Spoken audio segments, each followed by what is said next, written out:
What is going on, everybody, and welcome to the Business of Strength podcast. I'm recording this show on November 5th, and we are hard at work getting ready for the Underground Strength Con 3.0 that's happening here at Varsity House Gym on November 15th and 16th. We can't wait to see over 100 people here, and if you've yet to sign up and register, you cannot sign up the day of. You can still sign up when this show is released. And make sure you go ahead and do that. It's going to be a fantastic event. We have some incredible sponsors. The event's going to be brought to you by our keynote sponsor, Turnkey Coach. We have brands that support our business, Ignite Entrepreneurs, Simmons Media, Nomly, amongst many others that are helping to bring this event live to you. So today I have a very special guest and somebody that I've been friends with for over a decade.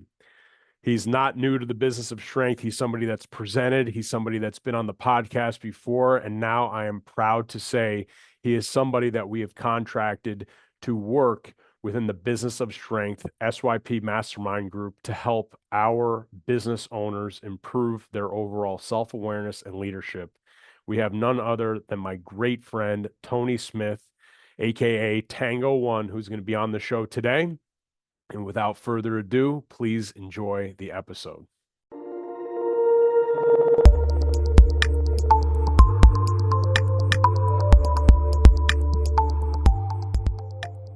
Tony, welcome to the Business of Strength podcast. For the people that have been sleeping under a rock and they don't know who you are an absolute OG of the Business of Strength and a personal friend going on almost a decade. But for the people that don't know you, let's get the 1 minute elevator pitch on who you are and what the heck you're doing here. Yeah, man, I love being on here. I feel like I haven't been on here a long time, so it's good to be back. I talk to you all the time though, so this feels like we're just doing our regular calls.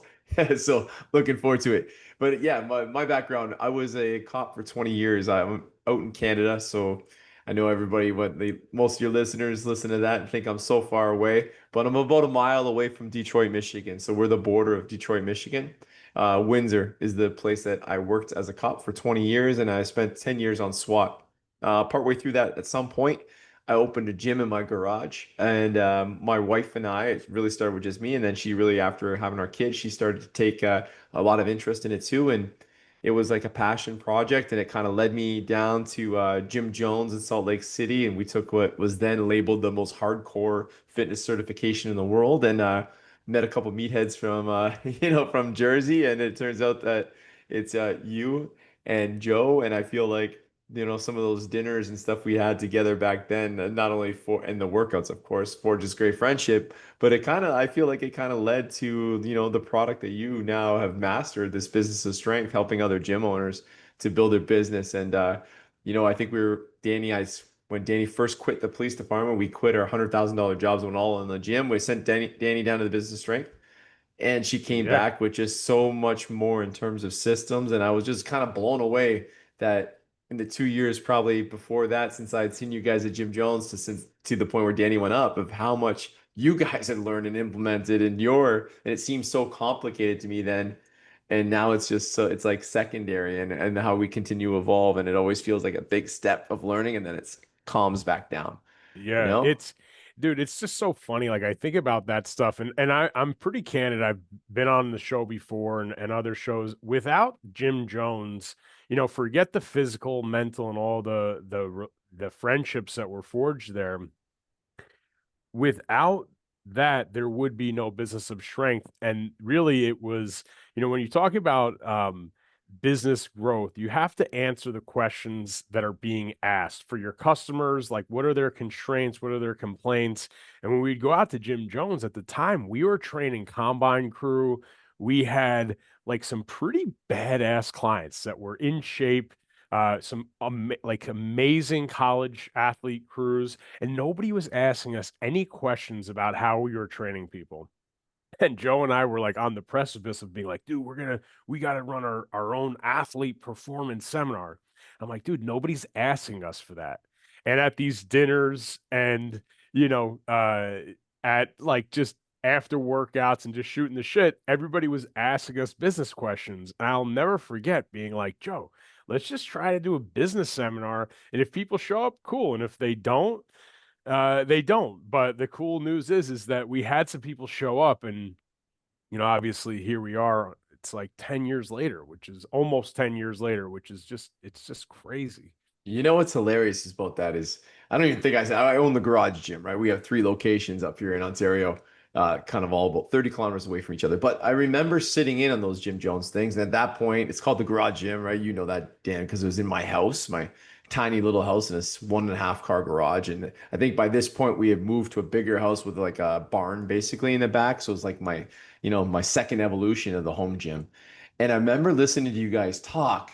And I remember thinking that you guys, and I guess through proxy or through like, I thought that you guys had this gym like the size of the business you have now, when really back then you were probably smaller than even the garage gym is. Like, you know what I mean? Like, it's Oh, it's for just so sure. funny. I thought you guys had this like multi-million-dollar facility No. because you guys knew so much more than all of us. It's just so funny of how that like has scaled, and still you are doing so amazing and great. But like my vision being such a small thing at that time was that you were massive and it was crazy. And then you just kind of elevate. Now you dragged me up to that level where you were, and then you've moved up, and then you've dragged me up another level. And it's fun to tear up and level up, and I love that part of both the business of strength and my relationship with you guys from both like an observation standpoint and a learning standpoint. Yeah, it's awesome. And look, we could tell war stories and fun stories and trips to Yeah. California and trips to Windsor and Jersey and everything in between. But obviously, for our listeners and how they would benefit from our conversation, you and I, we talk all the time, whether it be text, calls, whatever it may be. And recently, I was like, hey man, we need to take this text message thread to a podcast because there's a lot of gold here that I think people would get a lot from. And this year, the garage gym now, it's not a rookie business. You're a mature business now. And you've had a lot of highs, as all businesses do, and you've had lows, as all businesses do. The water recedes at some point for everybody in some category. But this year, you're on a major high, and I know your fiscal year just ended. Can you speak a little bit to that? So, what are some things that you've done in the last year where there's a lot of gyms that are flat? There's a lot of gyms that are struggling to get access to capital. There's a lot of gyms that are struggling with recruiting and developing the right types of people. And here you are, family owned business with Danny, three gyms. And it's not like you've grown by a few percentage points this year. We're talking double digit growth. So I know there's a lot to unpack there, but what are some things that immediately come to your attention? Hey, everybody, I'm really excited to announce a new partner, Turnkey Coach, a platform built by coaches for coaches that empowers fitness professionals to deliver online coaching with a human touch. Their all in one platform streamlines client connection, programming, payments, community, and progress tracking, and more. And we're loving it so far. It's been amazing. And by far, some of the best customer service that we've ever had with any company we work with.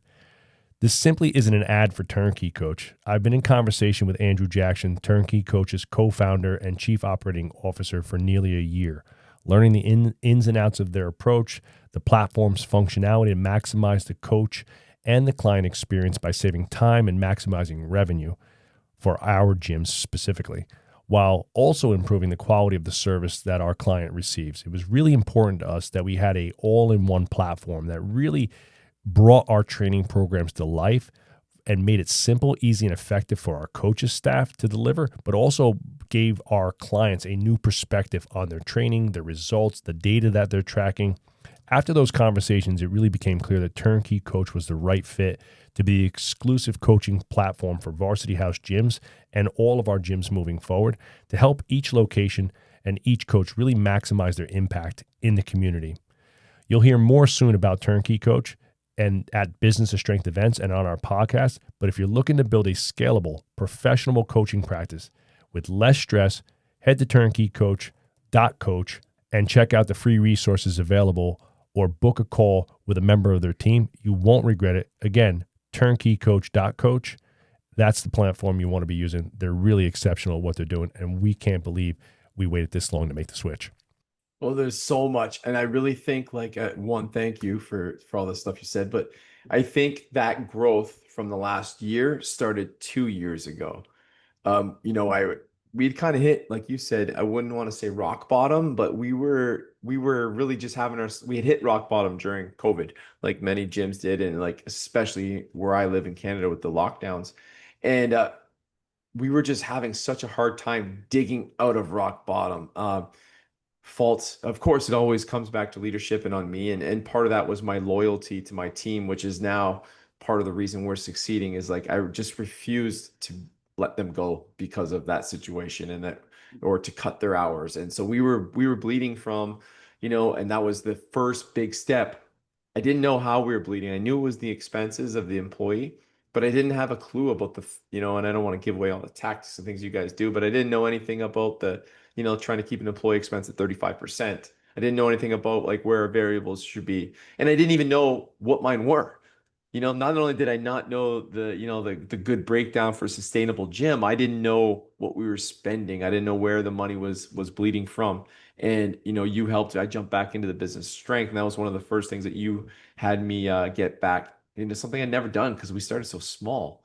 And it was like really the daily drip of looking at the numbers. I think like that still to this day, Joe, my manager, who you know well, was just in here with me right before you. And I hit him with like 10 different numbers, and he's hitting me back with these numbers. And it's like we just have such a better grip on what's going on. And then by knowing those numbers, we now have like metrics to like move up and down that scale. Like if I'm just going to use some round numbers, if we're getting 10 leads a week and we're converting two of them, and I know that I need one new member a week to sustain and grow at this percentage, I have numbers. I look at, okay, we're doing 10 calls a day and that's not working. Well, let's do 15. We're doing 10 calls a day and we're flooded and we can't keep up. Well, maybe we back it down a little bit. I hope that's a problem Never I have to back it call. down. I hope that's Never a back it problem, down. but I don't think that's one I'll ever have to deal with. But you know what I'm saying? So I think that Yeah. was the big one. So in 2 years ago, when I came up to you, we really started to work on how to put a bigger overview plan on how to run the three facilities cohesively. And we also identified a big hole in our Windsor gym, which was, just didn't have the membership. And you told me straight up, well, you're never post from there. You're never there. And I'm like, man, yeah.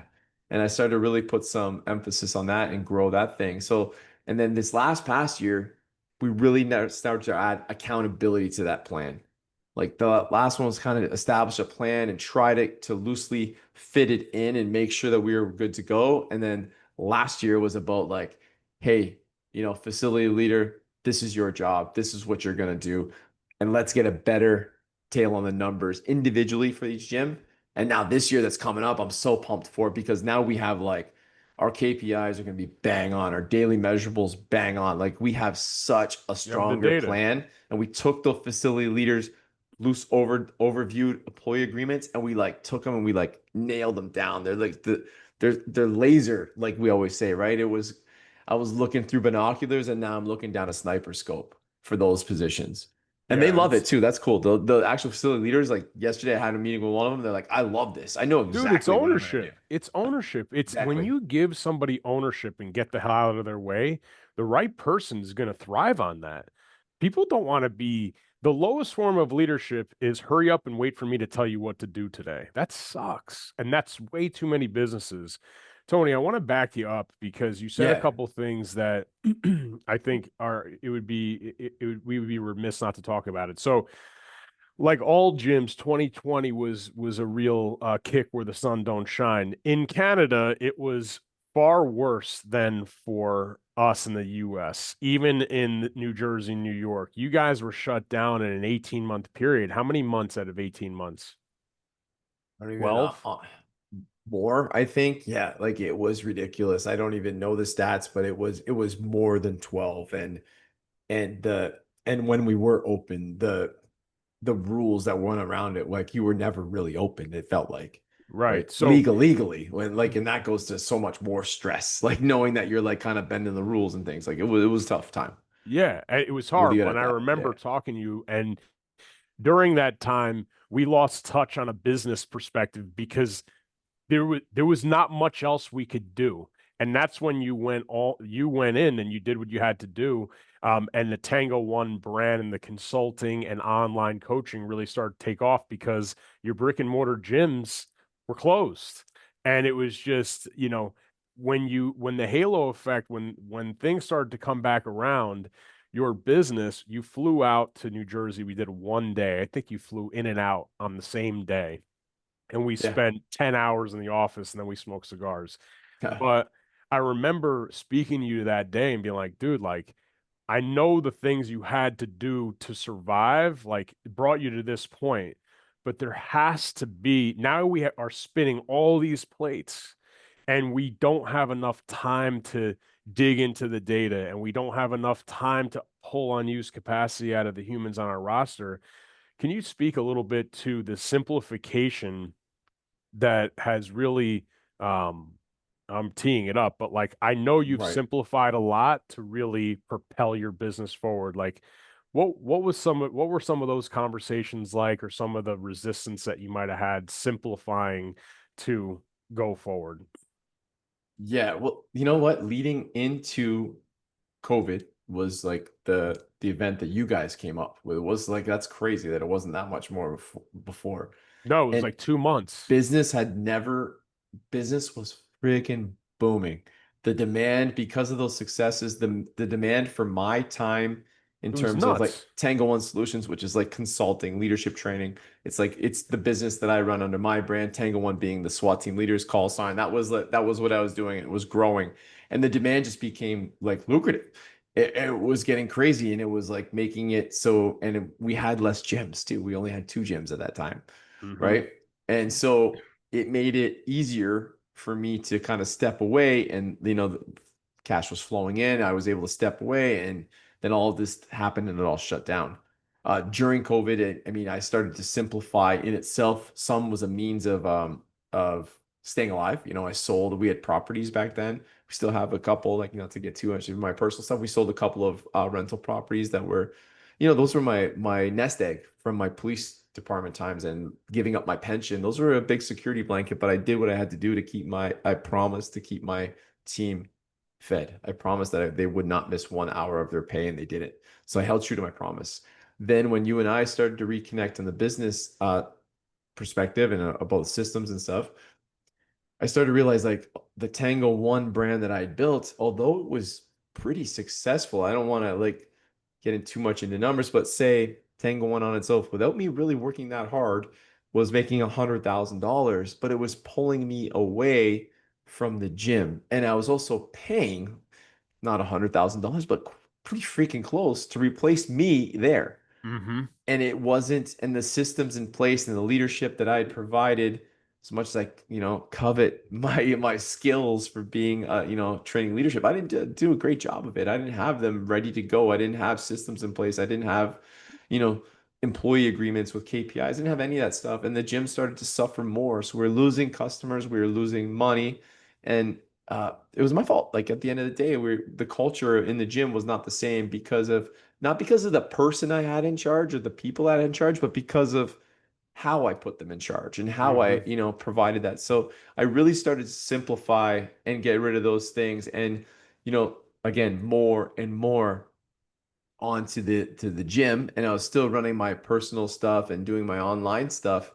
And you know what, man? Like a month ago, I even cut all that out. I was like, you know what, and it was making money still, and it with, I don't want to say little effort. I give a lot of effort to the customers I was serving, Hmm. but I didn't need much effort to get customers. And now I pretty much only do independent contracting. Like basically I'm on referral. If somebody calls me and they want something, then absolutely I will quote that job in itself. And I work for, Dynamic Shift Consulting. This guy's awesome, Sean Bacon, and he's very on point. Like what he teaches is what I teach, and I've learned so much from him. So now, you know what, if he's got a cool job for me somewhere and wants me to go do some motivational speaking, I love doing it. But he does all the back end, and I get to come in, and just like my trainers do here at the garage, they just come in, provide the service they love to do, and then leave and don't have to do the back end. And that's been huge for me, man. Huge. Yeah. And like the funny thing is that now that the team is rowing the boat and you've empowered them, the funny thing is I know that your job as a leader at the garage gym has gotten easier. I would assume. Yeah, I mean, it's gotten easier. And you know what, you were talking about something earlier, and it really made me think of this. And so when we coach our athletes, I know you guys do the same. Like when an adult walks in the door with their kid, and I say to them, I say like, listen, I want to take like this kid. If he sits the bench, I want to make him a starter. If he's a starter, I want to make him an all-star. If he's an all-star, we want to get him a scholarship. And I feel like that's the same with the business.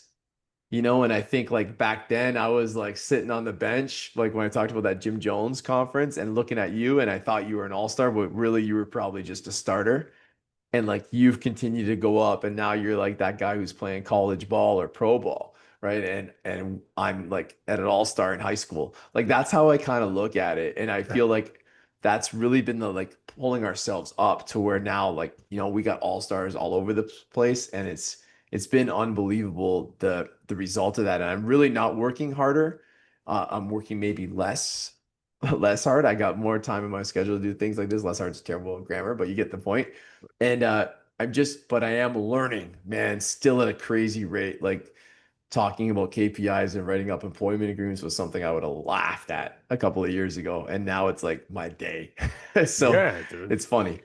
Well, I appreciate it. I'm not going to be able to walk through the front door after you built me up, called me a pro, dude. If you're a high school kid and I'm a pro, I mean, what the hell are we talking about Well, here? I mean, I think that's it though, dude. And I think like I kind of like thought and I maybe it's not the nicest way, maybe not the way you wouldn't have said it to your client, but like I think that when I stepped away to do Tango One, I think, man, I was still sitting the bench, this business, and I stepped away thinking it was, that these guys that we were playing pro ball.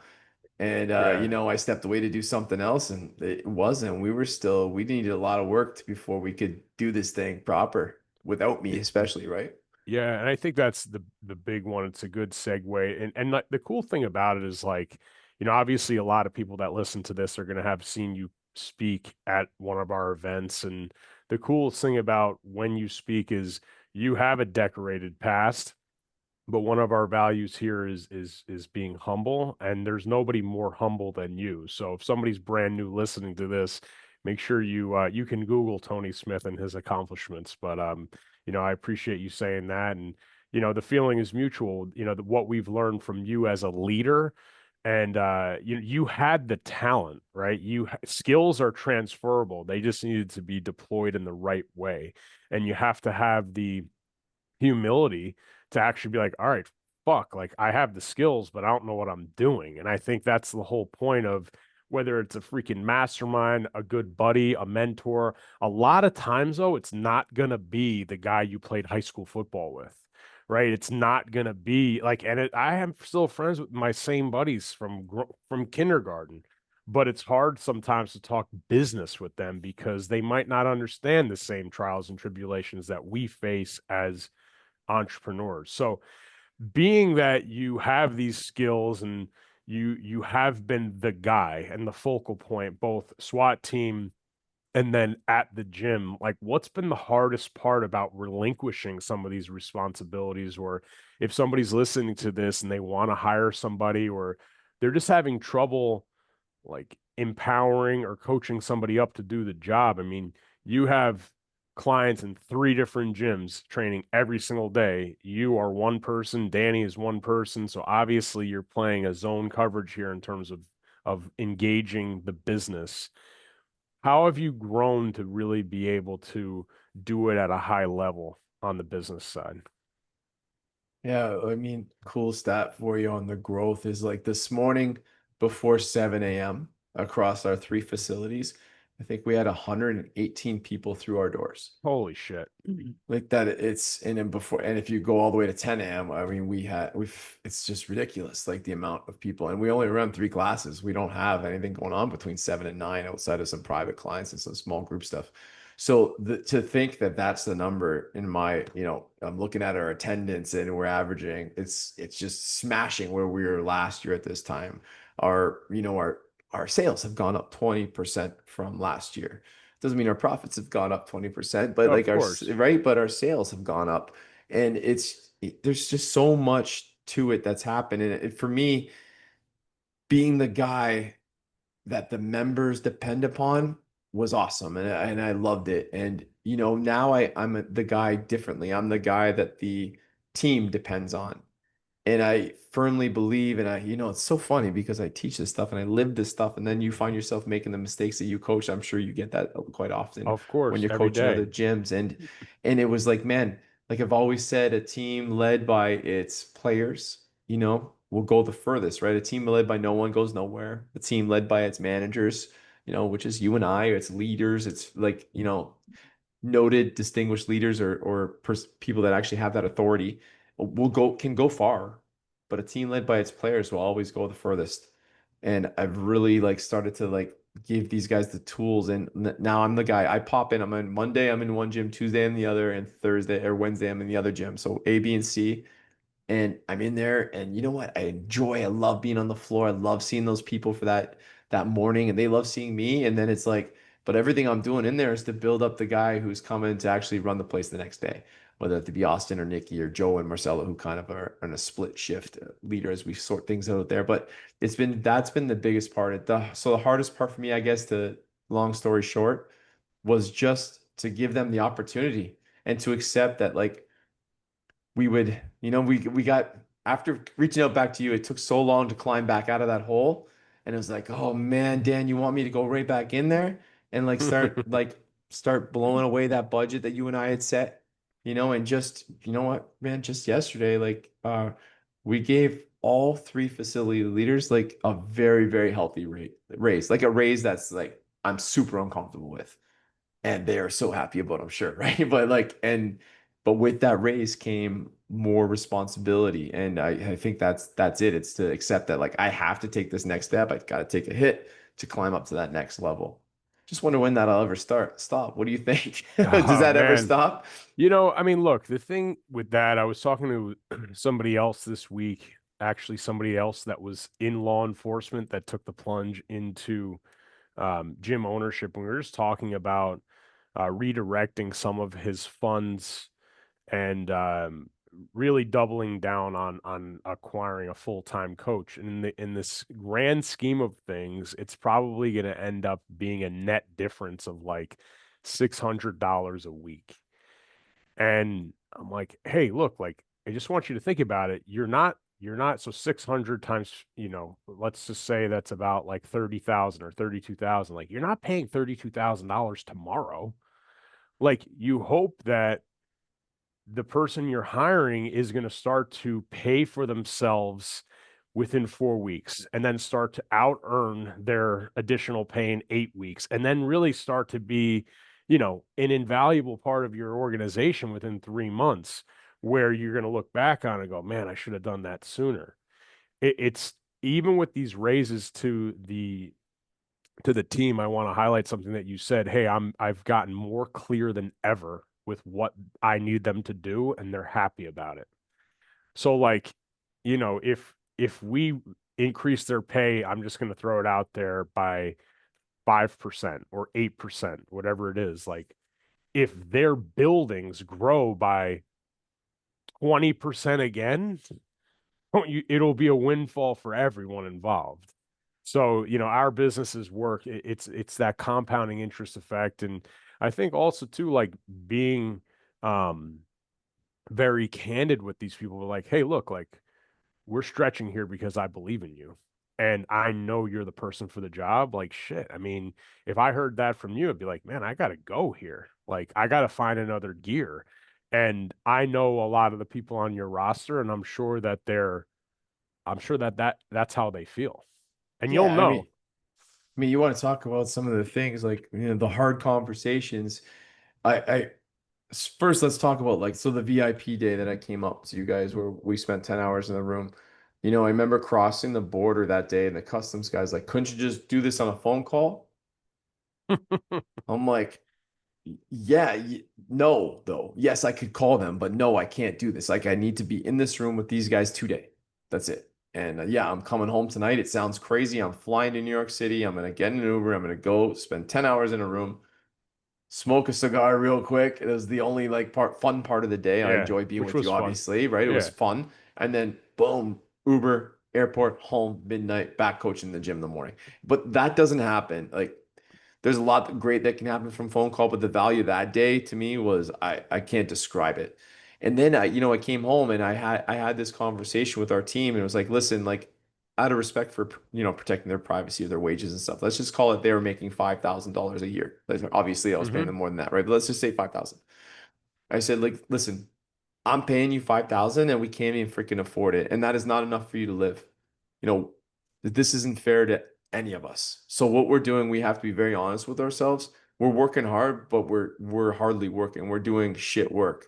Don't what's your famous one that you always Never use? mistake Yeah, activity never for miss achievement. activity for achievement, right? And like we're working hard, but we're doing shitty work. Like, or else we'd be doing better and I could pay you more and we wouldn't feel the way we feel.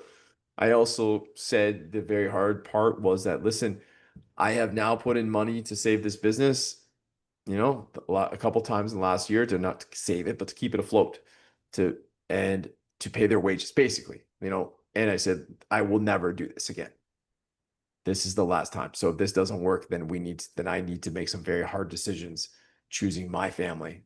Mm-hmm. And Danny and I will just have to work these hours and that'll be it. And we'd be very comfortable doing that in terms of finances. So, or we set a goal to get you guys to 10,000 and then to 15,000 over the next 2 years. And this is what I think this needs to work at. And they're like, well, let's do that. And man, when we hit that first day, we hit that thing and it's like, man, we did it. We did it. And now to like not be selfish as it can be as an owner and or like trying to save yourself is like the next time that came up just a few days ago, it was like, we did what we said we're going to do. And now I'm going to do what I said I'm going to do. You guys are going up to 15,000. And it's like, and they're seeing the reward. They're seeing the hard work that we're all putting in together. And it's all been 100% together. The main six players here and our part-time staff is great too. But the main six players here, it's been constant attention and drips. And it's working. It's Yeah. working. You should be proud, man. I remember you leaving that and being like, man, he's gonna have a dumpster fire type of conversation, and people are either going to rally or they are going to combust. And your squad rallied, man, and that speaks a lot to who you are. And look, I mean, what you guys dealt with was ridiculous, but here you are, 3 short years later, standing on the foundation of the strongest business you've had, even prior to coming up. And you gave that event at the minor league stadium. How many people were there? Thousands. Oh yeah. Yeah, Thousands. thousands, It's crazy. 7,000, something like that. Yeah, it It was was, it crazy. was that was nuts. So somebody that's listening to this, let's say, and you've worked with a lot of entrepreneurs, and in the intro to this show, obviously welcome you as a business of strength consigliere here, where you're going to be taking 2 calls a week with people in the business of strength mastermind, and obviously doing live events with us, which is what you've already done, but now it's just official. So, Yeah. something that you've done before with other business owners and something that you've just lived. If somebody's facing a hard time, whether screw the gym business, any business, hard time in their life, whatever it is, like, what's the first thing that you would suggest them to do to create a little space to catch some wins? I go for a walk. Yeah. Honestly, it Yeah. sounds ridiculous. Go for a walk, breathe like no sound at all, and really do a true self-awareness test and understand that everything starts with you. It all starts with you. And like you've heard me give, multiple speeches for you guys over the years, and it's geared towards gyms, but like it's applicable, I really think, in everything. And I think that's what kept me going through COVID. It kept me going through all these other things was to understand that, like, you know, leadership is the problem and leadership is the solution. And you were causing the problem, and now what are you going to do to solve it? And understand, taking away that I am going to figure out what I'm doing, and this might be terrible. I might have to do some terrible things to have terrible conversations and but it's all going to be for you're doing it with the right intent. I'm going to have some suffering here that employee A and employee I are gonna have, we're gonna have some difference. We're gonna have some, some conflict, but it's with the right intent. The intent is love. It's for me it is with the team that I've had around me for so long, and it's and if I've laid the roots correctly, that they're gonna recognize that, right? Like, I know you're very close to your father, and I am too, and never did he yell at me, and I thought he didn't love me, right? Right, of course. Every time, and that's what that's the same that I want everybody who works for me. I want everybody who comes to this gym to feel that way about me, right? Like mentorship looks like bullying, right? However, the intent is completely different, and Yeah. at least in my style of leadership. And so that was it for me. It was like sitting down and seeing, like, listen, I'm the one screwing this up, and then bringing in outside eyes. I went to you and I said, what am I doing wrong, man? And I know with you and I, it was a friendship, business relationship at lots of points, and then I think the last 2 years, you were more it was more business than it was friendship. Like we had that, but we definitely split it. Like our friendship That's what was required. it was much more like, listen, this guy's telling me what it is and has the fucking courage. Oh, sorry, just not supposed to swear on you, right? No, I'm Has swearing. I've has been the swearing. Come on. has the courage to say it to me, and I have to have the courage to accept it and do something about it, right? And I think Yeah. that's where it kind of really switched with me. I think that part right there is so freaking impactful. It's like you'll have a lot of people that will ask for the advice, but don't have the courage to do anything with it. Right. Yeah. And this self-awareness, like, is there a drill that that you do with people, or like, obviously, like, where do you, so somebody's listening, it's like, man, like, I'm having such a tough time with an employee, or I'm having such a tough time, I need to raise rates, I don't know how to do it, like, I'm having such a tough time with my own fitness, like, is there a drill that you'll run people through? Is it like a brain dump type exercise? Like, if there's multiple things that need to change, like, how do we pick and figure out what's most important? Is there any kind of a tip or trick that you could give people listening? Yeah, like I really think the one that I gave with you guys at the last Arizona trip is like kind of where I start with people. It's where I start with myself, and it sounds so morbid and like, but I guess if you're hitting that bottom, man, like you got to go there. And it's like that deathbed drill we did, right? Hmm. And who am I spending my time with? Why am I spending my time with them? That's what it does. It's going to prioritize that. It prioritize what's important for you. And now you have an actual marker, like we talked about with the gym. You have like a scorecard on basically who I want to be with and why. And then you have to look at your non-negotiable daily tasks and how are they going to allow you to do that, Hmm. right? Well, leading a team. And I really, when I coach people, when I help people, the folks in the business of strength who reach out to me, I want them to understand, like, it does all come from one cup, that we don't split. Work-life balance, I really believe, doesn't exist. I believe it all comes from one energy source, and we got to pour it out. So we got to make sure that we're filling the cup as much as possible. And because, like, if you had a bad day at work, you're gonna have a bad day at home. If you had a bad day at home, you're gonna have a bad day at work. That's how you're gonna come across to people, and just making sure there's a hard reset on that. So, doing the deathbed drill, setting some priorities, set some non-negotiables, and then steadily working on how you're going to get there, and keeping it as simple as freaking possible. Like, I'm talking like 2 or 3 things. That's it. Yeah, and that's the thing, like the high priority task, you've taught that to the business of strength before. The You talked work-life balance in one cup. I love that. It's how do you talk about having non-negotiables, but unpack the work-life balance thing a little bit more, because I think it's something that's talked about like on social media all the freaking time. And I'm with you. I think that you have to love what you do, but you do a great job of prioritizing family and friendships. Like, what are some things that you have that are non-negotiables to pour water back in the cup? Like, what are some things you're doing to do that? Yeah, and it's pouring water into those relationships, like feeding pouring water, feed. We're talking all this water wasn't my plan, but pouring some water into a plant, and if that plant's your relationship with like your children or your wife, making sure that they're getting the water they need from you, right? The water and the sunlight that they need from you for that relationship to grow.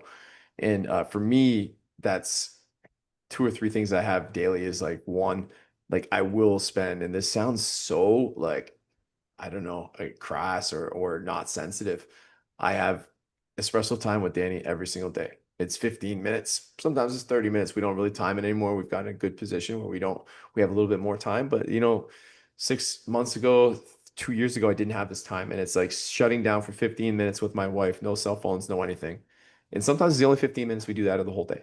Hmm. And I'll tell you what, that 15 minutes is more valuable than 2 hours it is at nighttime when we make dinner and we're putting things away and I'm running out the door to coach, or like we're watching a show or she's on her computer doing, working from home or homeschooling. That 15 minutes is so freaking valuable because it's 100% attentive. It's like how we talked about this before, like this podcast and even our calls that we do. I think the best thing about Zoom is like you're literally shut down with somebody. Like I have, Literally. you're I do more shutdown calls with you than I do with my best buddies and it's awesome. And it forces you to be so focused, hyper focused on somebody. I do 30 minutes with my kids every single day and I stack that habit. So I do 30 minutes of uninterrupted time. I had a phone box. You've heard me talk about that before. Yeah. The kids made a Nike box and they decorated it. We put our phones in the box. They're getting a little big for that, but I just bought this thing called the Brick. I don't know if you guys have seen it. It's all everybody who's listening is gonna get a social media ad now for sure. But I bought this thing called the Brick and I scan it and I can't use my phone for anything except for phone calls.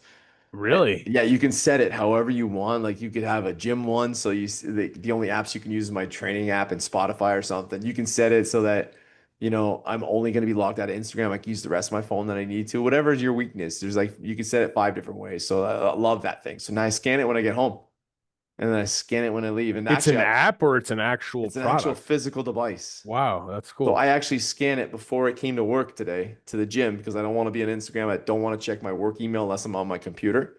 I scanned it at home and I can't unlock it till I get home. Wow. So it's incredible. So look that up. So, Yeah, but I anyway, need I need that. it's amazing. Maybe I'll send you one. There we go. I'll finally send you something. Yeah, there you go. So No. that thing with my kids, and then I habit stack that. I'm a big believer in habit stacking.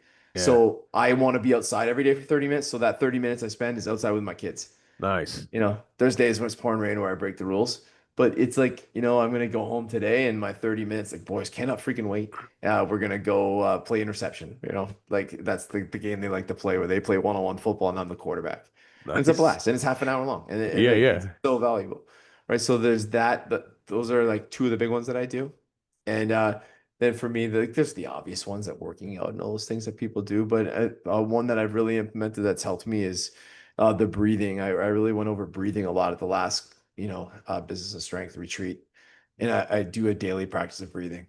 Do Um, you listen to the tunes that you put on in Arizona? that gets me too pumped up. I can't do that Dude, for every day. I was like, dude, I'm gonna run into a freaking doorway right now. That was Yeah, awesome. I yeah, really that's what enjoyed Cam that. said. Cam's like, when you said know who the F you are, I was like ready to get up, man. Yeah, and So like Cam's no small dude either, man. He's a freaking animal. yeah, I use that one before big things, but just the daily practice. Like I'll just do like a minute, 5 minutes of just box breathing and just calm myself down. No, it's awesome. Well, Tony, I always love speaking to you, and I know you need to cut out in your busy schedule. You have this manly dude has got Dancing with the Stars in Windsor. You want to talk to us a little bit about that? I mean, I know that's where we're going right now. I'm running to a team meeting, and you're going to dance. So I am going to dance. Man, this is our 10 years anniversary. I don't know if you know that. Like it's coming up like any minute. Our 10 years in business, like actually being in the brick and mortar, the gym at the house was before. 10 years in business and it's amazing. coming up on Christmas time and we're like, man, we got to do something big for this. And funny is that every year, like bullying and mentorship look quite the same. We always make our new people follow an old SWAT tradition we had, which is like their first Christmas party, they have to get up wherever we are and sing and dance for everybody.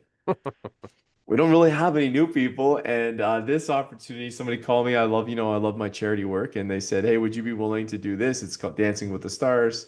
It's to raise money for Easter Seals, which is a great cause, where they're pairing 10 people, local celebrities.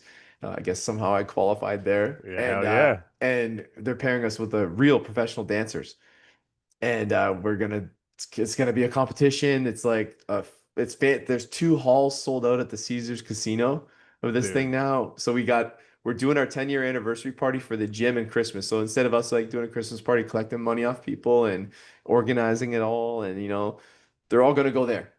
And That's there's gonna be a awesome. big party after. I'm gonna have a big cheering section and I'm gonna win this freaking thing. That's what I I'm gonna love it, do. man. I love it. So, but it's hard. I'm so not good at this, man. Like Yeah, but watching. you know what? It just speaks to you that back to the humility and back to I know it's cliche to say, but the white belt mentality where you're just like, fuck it. I'm gonna learn how to do this. I'm gonna do it. I'm not gonna take myself too seriously. And there's a lot of meatheads that listen to this show that need to hear that, man. You know what, dude, man, a leadership standpoint too, like all my employees have done this embarrassing stuff, and because of me, because I forced them to, and I'm gonna get up there and I'm gonna do something 10 times worse. Yo, Hopefully better. I'm gonna do it now, but Yo, like, major shout out to Ajay. Like last year, or 2 years ago, you posted a video of him dancing. Like, dude, is he a professional dancer?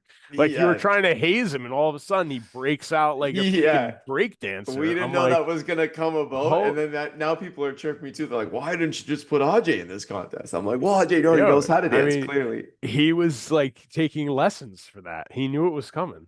Yeah, absolutely, man. That was awesome. All right. Well, Tony, thanks for being on the show. Before we wrap up, any closing words or way that people can get in touch with you, man? Oh man, now they can get in touch with me through the BOS. Hell So, yeah. I'm so pumped to be part of this, and I feel like I've been like a part of the team. You guys have always made me feel like part of the team, even though as a student at the same time, and I continue to be. And I just can't wait. Like, I hope that I'm gonna be able to offer something that like that I have a deeper understanding of. I say I'm always learning business from you guys, and I learn, personal values and things from you guys too. And I think that this thing is something that I feel like I've just got a really deep understanding of, and I really want to help people with, because I do understand that, I've been through the hardest stresses and things that made COVID look like nothing in my old job. And now I can relate and make those, give you some perspective on some of your issues and some abilities, to be able to cope with those things and dominate, right? Resilience is walking through fire and coming out the other side stronger. And that's what I'm going to be here for with you guys. So if anyone needs to get a hold of me, you guys all got me on Instagram, I hope, Tango1 underscore Tony. And I'll be on the BOS. I think Joe's supposed to send me, I'm supposed to have my own BOS email, Yeah, which you is get kind an of email. cool. You're doing your presentation next week, and then obviously our next live event together. We're going to the UK, baby, London in March. So that's whoever's listening to this in London or Europe, March 7th and 8th, Center City of London. Tony I will be cannot there. wait. I've never been to Europe. Yeah, Can't wait, man. Thank you yeah, it's guys so gonna be much. awesome. Well, thanks so much, Tony. This is the Business of Strength podcast. Peace out.